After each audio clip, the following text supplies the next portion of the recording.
everybody.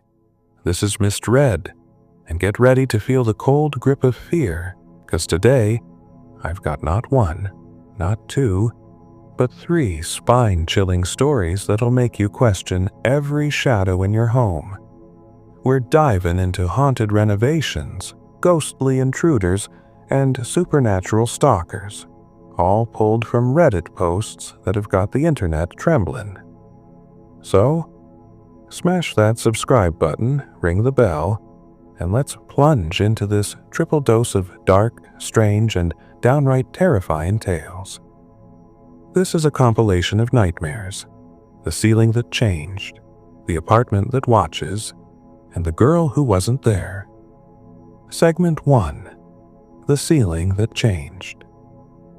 Our first story kicks off with U-Bowie spiders and their spouse, a pair of brave, or maybe foolhardy, DIYers tackling the top floor of their 100-year-old home. They'd been chipping away at this renovation for 10 long years, uncovering new problems with every swing of the hammer. What started as a simple fix spiraled into a full gut remodel. They leveled the floor joists, redid the wire and added beams, and raised the ceilings from a claustrophobic 83 inches to a more comfortable 92. But here's where the terror creeps in. The work was slow, interrupted by illness, child rearing life itself, and they tackled it in pieces, not always together. One day, while the husband handled the plumbing and the wife focused on the woodwork, something bizarre happened. She noticed the back bedroom, their future sanctuary, felt different. She remembered it as oppressively low, under 7 feet, a cramped space that made her skin crawl. But when she measured it, 92 inches, the same height they'd raised the other ceilings to. Confused, she tore into the drywall, expecting to find some hidden explanation. Instead, she found nothing. Just old brittle drywall and joists already at the new height. When her husband came home, she broke the news. "I was wrong. We don't need to raise the ceiling joists." He froze. He too remembered that room as a low ceiling nightmare. They both did. So how could it already be fixed? They double-checked, measuring from the subfloor to the joists. 93 inches. From the old flooring to the drywall ceiling. 92 inches. The numbers didn't lie, but their memories screamed otherwise. Here's the kicker.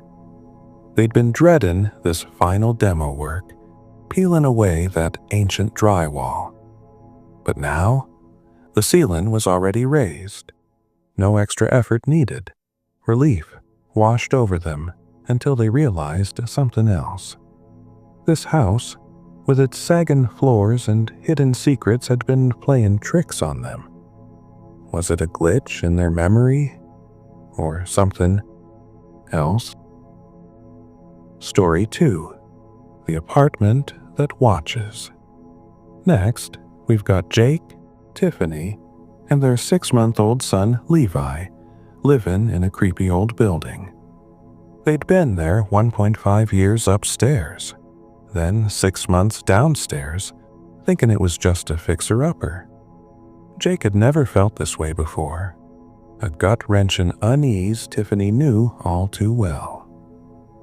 This morning, Tiffany went to grab the last of the fridge stuff and told Jake he'd left the lights on in the bathroom and basement cat room, with empty cupboards open, roasting him for snooping. But Jake swore he hadn't. He'd left the apartment at 7 p.m. last night, clearing out all rooms except their bed frame, turning off lights and closing doors to mark everything done. He never even touched the kitchen. He'd packed it himself. Kinda freaky, right? Later, after breakfast, Jake returned for the broom, vacuum, and to dismantle the bed frame. Opening the door, he felt weird. 4 steps in, he heard a baby xylophone sound, clear as day, Levi's daily tune. It sketched him out, but he went downstairs. The kitchen light was on, cupboards open again. The cat room light blazed, and Levi's bedroom door was open. A suffocating 90-degree heat hit him, sweat pouring from his nose and ears. In Levi's room, ants were 10x worse, black debris spreading huge, the closet infested. He'd closed it yesterday, yet it was open. He felt watched, like he was on camera. He told Tiffany, thinking she'd left it messy, but she looked terrified, saying, "I closed the cupboards and turned the lights off. What the hell?" When he mentioned the cat room, she cried, screaming her intuitions were right. At 2 a.m., worried about leaks ruining the bed frame, their tenant insurance void since signing a new one, Jake returned. Opening the door, goosebumps erupted, his stomach lurched, and he puked on the spot. Glancing downstairs, the cat room light was on again. A primal instinct screamed run, and he bolted, telling Tiffany, who freaked out worse. Enter Tiffany's mom, a spiritual believer with a lifetime of eerie encounters. She asked if anyone died there. Yes, a woman overdosed 2 years ago. Had they kept floodwater-touched items? Yes.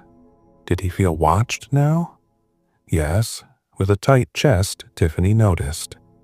She said a malevolent force latched onto Jake, feeding off his sadness, depression, suicidal thoughts he'd hidden.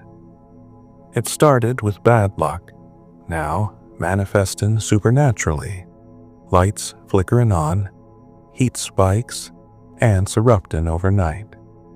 The spirit might have attached to Levi's dresser or TV stand, both floodwater soaked. Even at their new place, Jake felt dizzy near that dresser, relief only coming when he stepped away. Tiffany's mom drove from Langdon at 3 a.m. despite her frail health, insisting on checking before they slept. Story 3.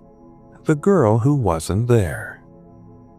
Finally, we've got Priya, a first-time Reddit poster, who turned her home into a tutoring hub after high school.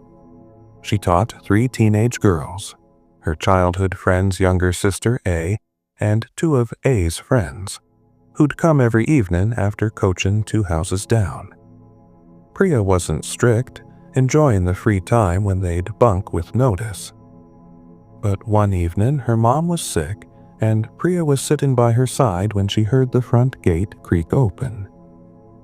She glanced out, and there was A, stepping onto the property, heading for the tutoring room.